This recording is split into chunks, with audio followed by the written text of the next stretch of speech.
Como é que as marcas podem apoiar causas, de fato, sem parecer oportunista? Porque o que a gente mais tem visto é um pouco disso, de ou parecer oportunista ou não parecer sincero ou genuíno, que é essa história do tipo: "Ah, mas eu tô fazendo, mas não tem nada dentro de casa", ou evitar um pouco dessa terceirização, porque eu acho que essa é uma discussão de muita dor das companhias, porque eu acho que elas, pela falta do letramento básico, pela falta do contexto, do histórico que nos trouxe até aqui, a maioria delas estão completamente perdidas do que fazer e fala assim: "Cara, mas eu vou começar a fazer, mas faz sentido eu começar a fazer só com gênero? Então eu vou começar a fazer só com gênero. Não, então eu não vou fazer. Se eu não consigo dar conta de tudo, eu também não vou fazer nada. Mas se eu não fizer nada, eu vou ser cancelado. Ai, meu Deus, o que que eu faço?"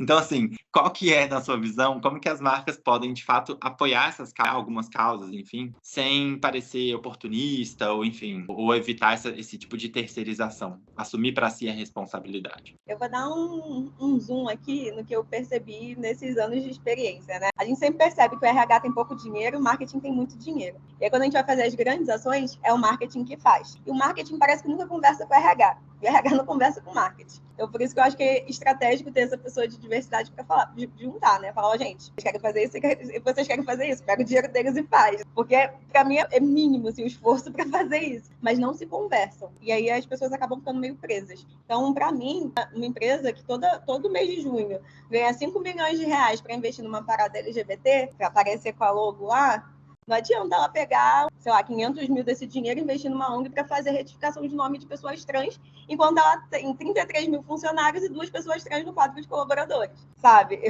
Uma coisa não conversa com a outra. Então, para mim, precisa realmente que as áreas comecem a entender dentro dessas estruturas de comitê de diversidade como que elas se conversam. Quem tem dinheiro dá dinheiro, quem tem as pessoas para serem investidas mostra essas pessoas para que isso tudo seja um processo só. Então, por isso que é tão importante dados também, né? Então, se a empresa não tiver um mínimo de mapeamento, de promoção, de planejamento não só de curto prazo, mas de longo prazo, para entender quais cadeiras que eu tenho que criar para conseguir bater a meta. Que é coisa que a gente faz sempre. Se você for produzir papelão hidráulico, como eu produzia quando eu estava na faculdade, que eu tinha que botar, sei lá, 100 quilos de massa, esquentar tantos graus Celsius e tirar um papelão lá no final, para ter um indicador de meta. Por que a gente não faz isso com as pessoas também? A gente não consegue pensar que existem metas baseadas em pessoas e que isso acaba batendo de frente com a vida dessas pessoas também, principalmente pessoas em vulnerabilidade social. Então, uma coisa legal que eu consegui fazer dentro de uma empresa que eu trabalhei foi fazer o censo de diversidade, espelhando também essa parte de vulnerabilidade, para que quando a gente tivesse algum dinheiro dentro de benefícios sobrando, a gente conseguisse direcionar para as pessoas que mais precisam.